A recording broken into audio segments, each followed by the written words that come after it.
할렐루야. 반갑습니다, 여러분. 감사합니다. 우리 성도님들이 이렇게 자기 자리를 잘 지키고 예배하며 계셨는데 이 자리가 이렇게 익숙하고 저에게 친근한데 잠시 어딘가 타임머신을 타고 여행을 다녀온 듯한 약간 묘한 기분이 드는 것 같습니다. 저를 위해 기도해 주시고 염려해 주시고 또 관심을 보여주셨던 우리 제8영도교회 모든 성도님들께 진심으로 감사를 드립니다.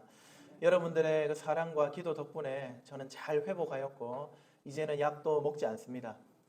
허리약도 먹지 않고 또 다른 주어진 약들을 다 먹지 않습니다. 하지만 치료가 하나 남았습니다. 임플란트가 아직 남았습니다. 마지막까지 잘 치료할 수 있도록 기도해 주시기 바랍니다. 다시 한 번 더 인사합시다. 할렐루야. 오늘은 할렐루야 해도 좋은 날입니다. 문지환 목사가 복귀했기 때문이 아니고 우리 주님이 부활하셨기 때문입니다. 우리 주님의 부활 소식이 생명력 있게 약동하는 이 아침입니다. 부활의 주님 참으로 우리를 설레게 합니다. 왜 그럴까요? 단지 주님만 사신 것이 아니라 주님 부활, 나의 부활이기 때문입니다. 한번 따라 하실까요? 주님 부활, 나의 부활. 주님 부활, 나의 부활. 제가 앞에 거 하면 여러분들 뒤에 거 한번 하시죠. 주님 부활, 나의 부활. 또 고대교회 성도들은 이렇게 인사했답니다. 부활절마다 주님 부활하셨습니다. 목사가 혹은 주교가 인사를 하면은 성도들은 참으로 그렇습니다. 이렇게 공감을 했다 그러거든요. 우리도 한번 해봅시다. 여러분 참으로 그렇습니다 하면 됩니다. 주님 부활하셨습니다. 참으로 그렇습니다. 옆에 분들하고 두 명씩 짝 지어서 역할을 나눠서 한번 해보시죠. 시작. 왜 혼자서 두 개 다 하려고 하십니까? 감사합니다. 얼마나 좋습니까? 우리 그리스도인들에게 예수 그리스도의 부활 소식보다 좋은 일은 없을 것입니다. 맞습니다. 주님 부활, 우리 부활, 주님 부활, 교회 부활입니다. 우리 주님은 부활 생명을 혼자 독점하지 않으셨습니다. 오히려 우리같이 죄와 사망에 사로잡힌 자들에게 그 부활 생명을 나누어 주셨습니다. 예수님 때문에 우리는 죄와 사망과 공포가 아니라 부활 생명의 기쁨을 누릴 수가 있습니다. 죽은 죄인이 살았습니다. 할렐루야. 그런데 여러분 매년 부활절과 또 매주 작은 부활절인 주일을 맞이했던 우리 모습을 한번 돌아보면 좋겠습니다.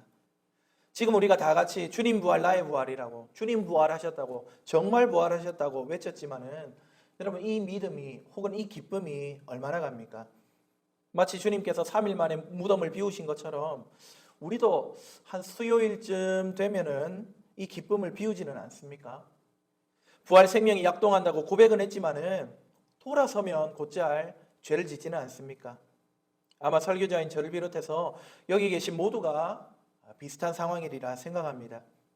지금은 죽음과 죄를 이긴 주님을 기뻐하지만은 이 예배당만 나가도 아니 어쩌면 예배드리는 지금조차 우리는 마음으로 무수한 죄를 지으며 허우적댈지 모릅니다. 부활의 권세를 입었으니까 이제부터는 죄가 얼씬도 못할 줄 알았는데 여전히 죄의 칼끝이 우리를 서늘하게 겨누고 있다는 말씀입니다. 도대체 어떻게 해야 이 지긋지긋한 죄의 유혹을 이기며 부활 생명을 풍성히 누릴 수가 있겠습니까? 죄의 유혹으로부터 이길 힘을 어디에서 얻을 수 있느냐 이 말입니다. 바로 그 해답을 오늘 말씀이 우리에게 주고 있습니다. 따라서 저는 주님 부활, 교회 부활이라는 제목으로 부활 생명의 풍성함을 누리는 방법을 살펴보려고 합니다. 오늘 이 설교를 통해서 언제나 우리의 삶 가운데 우리 가정과 교회 가운데 부활 생명의 능력과 기쁨이 충만하기를 주님의 이름으로 축복합니다.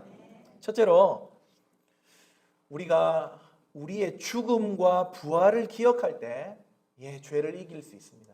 생명을 누릴 수가 있습니다. 다시 말씀드립니다. 우리의 죽음과 부활을 기억할 때에 우리 죄를 이기고 생명을 누릴 수 있습니다. 지금 사도 바울이 편지를 썼죠. 이방 지역 교회인 로마 교인들에게 편지했습니다. 편지를 통해서 바울은요, 믿음으로만 의롭게 됩니다. 다른 것 아닙니다. 힘있게 전했습니다. 하지만 여러분 구원이라는 게요, 믿음으로 의롭게 된다고만 해서 만사 오케이 되는 건 아닙니다. 의롭다 여김을 받은 이후에 우리가 어디를 살아갑니까? 여전히 죄악이 관영한 이 땅을 살기 때문입니다. 구원받아도 땅에 발을 딛고 삽니다. 죄의 기운이 소용돌이치는 이 세상 한가운데서 성도가 살아가야 합니다. 그래서 믿음으로 의롭다고 되었지만 우리의 삶이 늘 실패와 좌절에 빠진 것입니다. 이런 우리의 형편을 바울은 잘 알았습니다. 그래서 로마서 1장부터 5장까지 우리는 그리스도 때문에 구원받습니다. 믿음으로 말미암아 의롭게 됩니다를 잘 설명하고 난 다음에는요, 그 다음 어떻게 살아야 될지를 사도 바울이 6장부터 이야기를 합니다. 읽지는 않았지만 5장 마지막에 보시면 죄가 많은 곳에 은혜가 더욱 넘친다고 우리 사도 바울이 교인들을 격려합니다. 5장 20절입니다. 편지를 받고 있는 로마 교회의 죄악성은 여느 지역에 뒤지지 않았습니다. 과거에 율법으로 의를 얻으려 했던 유대인들과 또 로마의 온갖 잡심들을 음란하게 섬겼던 이방인들이 함께 지금 이 로마 교회에 있지 않습니까?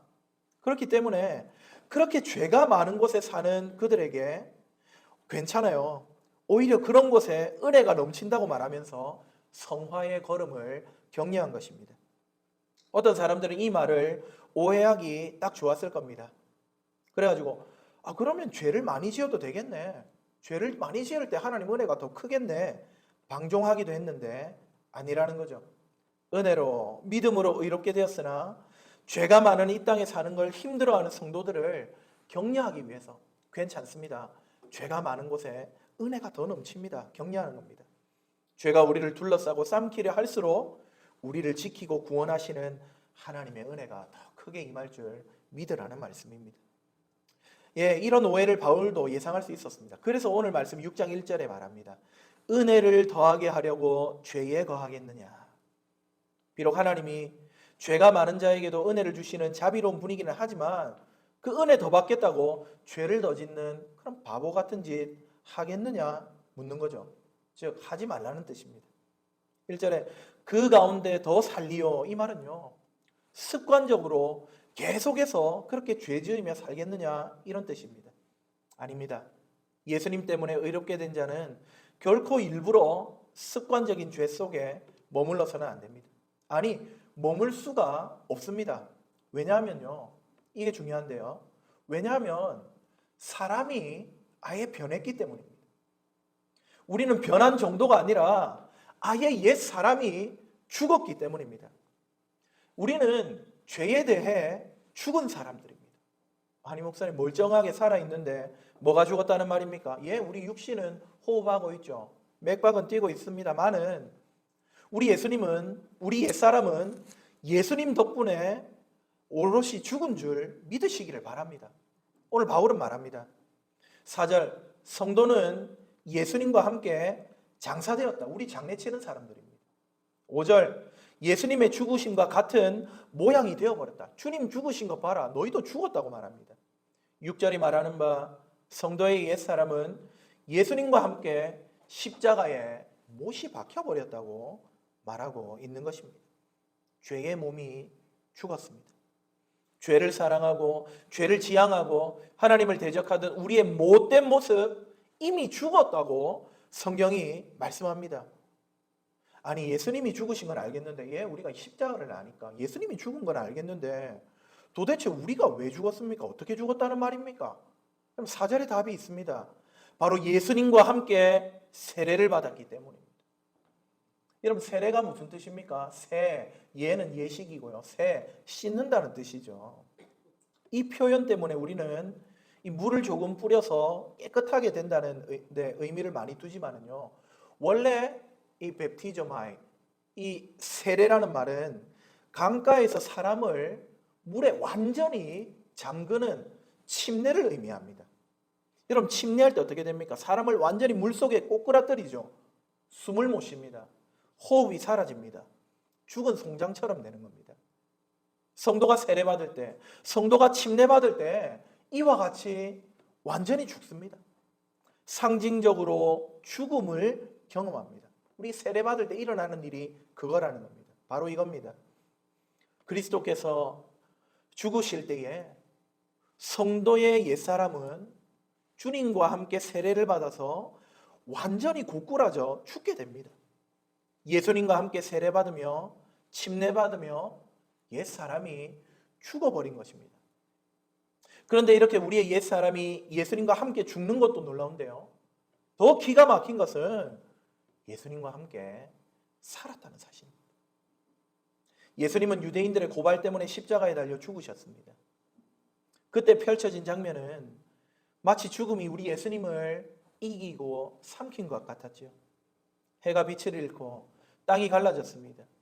예수님의 패배를 온 만물이 인정하는 것 같았습니다. 그러나 우리 주님은 죽은 지 사흘 만에 보란듯이 일어나셨습니다. 죄와 사망과 뱀과 곧 사탄이 승리에 도취해 있을 그때에 우리 예수님 죽음의 사슬을 깨뜨리고 일어나셨습니다. 놀라운 것은 그 주님의 부활, 그 주님의 승리, 그 주님의 생명이 또한 나의 부활, 나의 승리, 나의 생명이라는 사실입니다. 주님 혼자 부활하고 주님 혼자 승리하고 주님 혼자 생명을 누리시는 것 아닙니다. 우리의 승리, 우리의 부활, 우리의 생명으로 이어졌습니다. 우리 한번 따라해 보실까요? 나의 부활, 나의 승리, 나의 생명. 이 일이 주님 부활할 때 우리에게 일어난 것입니다. 5절이 어떻게 교훈합니까? 아버지의 영광 때문에 살아나신 그리스도가 누구를 위해서 그렇게 부활했다고 말씀합니까? 오늘 저와 여러분입니다. 성도를 위해서, 교회를 위해서, 우리 제8 영도 교회를 위해서 주님 부활하셨습니다. 4절 말씀처럼 교회를 생명 가운데, 새 생명 가운데 행하게 하시려고 우리 주님 죄를 이기고 부활하신 것입니다. 맞습니다. 주님은 성도를 새 생명 가운데 살게 하시려고 우리 위해서 부활하셨습니다. 로마 지역의 교회 성도들이 더 이상 습관적이고 의도적인 죄 가운데 거하지 않고 생명을 가진 자답게 살게 하시려고 우리 주님 죽으실 뿐만 아니라 생명을 가지고 부활하셨다는 말씀입니다. 죄 가운데 거하겠느냐? 아니요. 어디에 거합니까? 새 생명, 부활 생명 가운데 거하는 줄 믿으시기 바랍니다. 사랑하는 성도님들, 이 말씀 오늘 저와 여러분을 위한 말씀임에 틀림이 없습니다. 예수님은 우리를 자기와 함께 죽게 하셨습니다. 우리의 옛사람, 우리의 죄성, 우리의 죄 친화적인 모든 습성을 성장되게 하셨습니다. 예수님께서 십자가에 죽으실 때 우리 주님과 함께 세례받았습니다. 고꾸라졌습니다. 우리가 교회에 와서 받는 물세례는 십자가에서 예수님과 함께 죽는 그 세례를 상징하는 것입니다. 진정한 세례, 그것은 우리가 물뿌림을 받을 때 일어났던 것이 아니라 우리 옛사람이 죽는 십자가 위에서 이미 이루어졌습니다. 또한 그리스도와 함께 부활의 새 생명을 가졌습니다. 새 생명 가운데 살게 하시려고 자비로우신 우리 하나님, 자기 아들을 죽이고 거기서 멈추지 않으시고 부활시키셨습니다. 바로 여기에 비밀이 있습니다. 여러분, 오늘 부활절이라고 기뻐하고 하지만은 돌아서면 죄짓고 은혜를 떠나는 이 지긋지긋한 고질병, 여러분, 이것을 고칠 명약이 바로 이 죽음과 부활에 있습니다. 바울이 명징하게 로마 교인들에게 선포한 진리, 곧 우리가 예수님과 함께 죽었고 예수님과 함께 살았다는 이 진리를 믿을 때에 그 믿음이야말로 우리로 하여금 생명 가운데 살게 하는 최고 약인 것입니다. 예수님이 우리를 죄에 대해 죽은 자로 만드셨습니다. 믿으시기 바랍니다. 이것을 모르니까 자꾸 죄에 기웃거립니다. 여러분, 자기에게 어떤 변화가 왔는지 모르니까 계속해서 옛날 습관을 쫓아갑니다. 이 여성들은 임신하거나 나이가 들면 몸매에 변화가 생기죠. 그런데 그 사실을 모르는지 자꾸만 처녀 적에 입었던 옷을 꺼내 입으려고 합니다. 그러면서 살이 쪘다고, 아니 옷이 줄어들었다고 투덜댑니다. 저희 집 이야기 아니라고 분명히 말씀드립니다. 몸이 변했으면 그에 걸맞는 새 옷을 입으면 되는데 그 변화를 잘 모르니까 자꾸 옛날에 고집합니다. 아직도 자기가 49kg의 젓가락 몸매라고 잘못 알고 있는 것입니다. 우리 집 이야기 아닙니다. 변화를 모르면 자꾸 옛날로 돌아갑니다. 우리 영적인 상황도 마찬가지입니다. 우리는 예수님과 함께 이미 죽은 사람들입니다. 죄에 대해 죽은 정도가 아니라 아예 방향을 완전히 틀어서 새 생명 가운데, 부활 생명 가운데 살아갈 수 있는 그런 사람들입니다. 이 사실을 믿으시기 바랍니다. 궁극적으로 죄의 조종에 굴복할 수 없는 자들이라는 말씀입니다. 하나님께 대하여 살도록, 새 생명 가운데 살도록 우리 주님이 자기의 부활 생명에 동참시켜 주셨습니다. 우리는 죄를 버리고 부활 생명을 추구하며 살도록 근본적으로 변화된 사람들입니다. 이 천지개벽의 변화를 알고 신뢰하는 저와 여러분 되기를 주님의 이름으로 축복합니다. 이 죄는요, 마귀는요, 자주 우리에게 속삭입니다. 너 예수님 믿는다고 하면서도 그대로네. 아이고, 그 믿음 별거 아니네. 너 변화된 거 아니네. 속지 마십시오, 여러분. 이런 속삭임, 저 마귀의 괴계는 우리에게 아무 해도 입힐 수가 없습니다. 우리는 그저 이런 사탄의 속삭임을 무시하고 이미 부활 생명 가운데로 살아가도록 변화되었습니다. 마치 우리가 여전히 죄에 대해 살고 있는 것처럼 교묘하게 속이는 것에 지나지 않습니다. 만약에 여러분 주님과 함께 죽고 주님과 함께 살았음을 우리가 깨닫지 못하고 믿지 못한다면 여러분 옛사람처럼 살게 될 것입니다. 아직 죄가 모금직하고 보암직해 보일 것입니다. 그러나 주님께서 우리를 위해 행하신 십자가 그리고 부활을 확고히 붙들면 다릅니다. 이깁니다. 승리합니다. 주님 부활, 나의 부활, 주님 승리, 나의 승리이기 때문입니다. 주님과 함께 죽고 주님과 함께 부활 생명 얻은 이 사실을 기억하고 죄와 사망의 냄새조차도 우리 성화의 삶 속에서 날려버리는 저와 여러분이 되기를 주님의 이름으로 축복합니다. 둘째로 우리가 죄를 이기고 부활 생명을 누리기 위해 필요한 또 다른 것이 있습니다. 그것은 바로 그리스도와의 연합, 주님과 우리가 하나 되었다는 사실을 믿는 것입니다. 다시 한번 말씀드리지만 우리가 죄를 이길 수 있는 유일한 길은요, 주님 부활, 나의 부활, 이것을 아는 것입니다. 이것을 믿는 것입니다. 그런데 여러분, 여기서 먼저 나오는 게 뭡니까? 주님입니다. 여기서 중심은 주님입니다. 예수님이 주인공입니다. 오늘 본문 전반에 나타나고 있는 중요한 단어가 있는데요. 그것은 바로 함께, 합하여, 연합, 그분 안에서 이런 말들입니다. 이 말들은 모두 예수님과 우리가 연결되었다는 사실, 즉 연합했다는 사실을 가르쳐주는 아주 중요한 표현들입니다. 3절에 합하여 두 번 나오죠. 4절에 합하여, 함께, 5절에 연합한, 6절에 함께, 8절에 함께, 11절에 예수 안에서. 어떻습니까, 여러분? 오늘 이 말씀에서 바울은요, 예수님이 죽으셨는데, 예수님이 부활하셨는데, 이분이 그렇게 하신 게 너무 중요한데, 그분과 우리가 연결되고 연합하여서 그분의 죽으심이 우리에게로, 그분의 부활이 저와 여러분에게로 미친다고 강조하고 있는 것입니다. 왜 그리스도와 우리가 연합한 사실이 중요합니까? 로마서 1장부터 5장까지 칭의를 설명하고 난 다음 이제 죄 가운데 살 것인가 아니면 생명 가운데 살 것인가 하는 이야기를 하면서 왜 자꾸 그리스도와 우리의 연합, 주님과 우리는 하나야, 이걸 강조하느냐 말씀입니다. 이유는 간단합니다. 죄에 대해 죽고 새 생명 가운데 사는 이 일에 있어 우리가 아니라 주님이 주인공이기 때문에, 우리의 성공 여부는 주님께 달려있기 때문입니다. 우리가 할 수 있는 것은 어떻게 보면 아무것도 없기 때문입니다. 죄를 이기고 부활 생명 가운데 살아가는 것, 그것을 위해서 우리가 무엇을 할 수 있단 말입니까? 전적으로 그리스도께 의존해 있기 때문입니다. 6절 말미처럼 우리가 죄의 종노릇 하지 않을 수 있는 유일한 이유는요, 예수님께서 죄를 이기시고 우리 예수님이 하나님으로부터 의롭다함을 얻으셨다는 사실 외에 아무것도 없습니다. 예수님은 부활하시면서 하나님께 한 가지 표를 얻으셨습니다. 이 표가 무슨 표냐면은 이 예수는 의롭다 하는 표시입니다. 하나님은요, 이 부활이라는 표를 통해서요, 이렇게 말씀하시는 겁니다.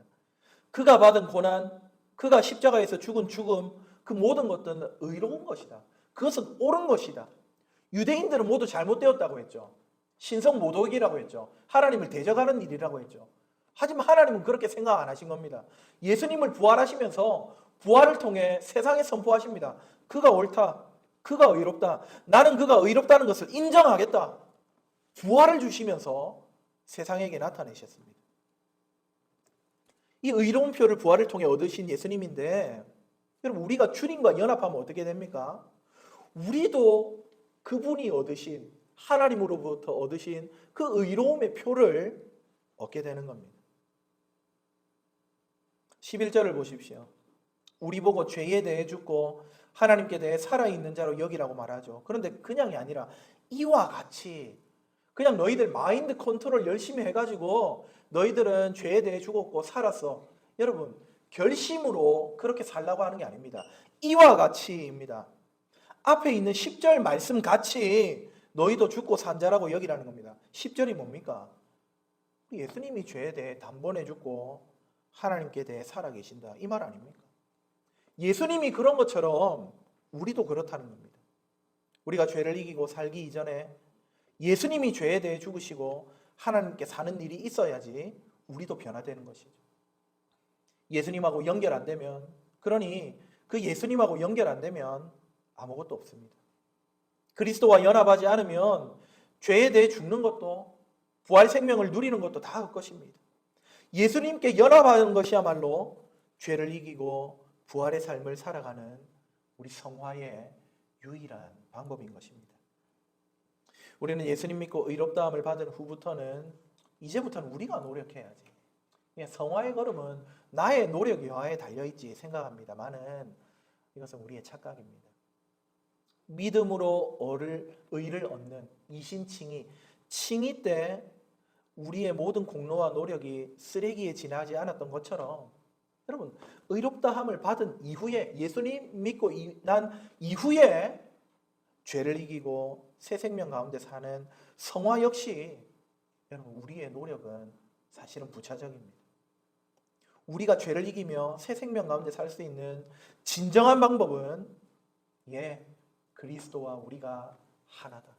그리스도와 연합되었다는 이 사실을 믿는 믿음밖에 없습니다. 모든 것이 예수님께 달려 있습니다. 예수님이 죄를 이기신 것과 예수님이 획득하신 생명을 그분과 연합해서 그분에게 딱 달라붙어서 공급을 받을 때에 우리에겐 희망이 있는 것입니다. 그리스도와의 연합만이 부활 생명을 우리 안에 약동하게 만드는 유일한 원동력입니다. 믿음을 통해 주님과 단단하게 연합한 우리 모두가 되기를 주님의 이름으로 축복합니다. 칭의도 믿음으로, 또한 성화도 믿음으로 가능합니다. 오직 의인은 믿음으로 살 것입니다. 믿음으로 그리스도와 함께 연합하여 함께 세례를 받고 옛사람은 죽고 부활 생명에 동참하는 이것이 우리 승리의 유일한 해법입니다. 사랑하는 성도 여러분, 말씀을 맺겠습니다. 그리스도와 연합한 우리는요, 죄에 대해 죽고 하나님께 대해 산 자들임을 믿으시기 바랍니다. 예수님 죽음, 나의 죽음이며 예수님 부활, 교회 부활입니다. 죄의 소욕을 이기고 부활 생명의 기쁨을 누리는 길 오직 우리 예수님밖에 없습니다. 믿음으로 이 죽음을 이긴 예수님과 연합하여서 이 땅을 살아가는 동안에 괴롭고 한숨 쉬고 눈물 짓고 때로는 죄 짓고 십자가에서 멀어지는 듯한 참 안타까운 걸음이지만은 그러나 여러분 주님 바라볼 때에 우리 주님 부활 생명의 기쁨과 만족과 은혜를 우리 삶 가운데 주실 것입니다. 그 부활 생명의 능력을 믿음으로 풍성히 누리는 저와 여러분 다 되시기를 주님의 이름으로 축복합니다. 아멘.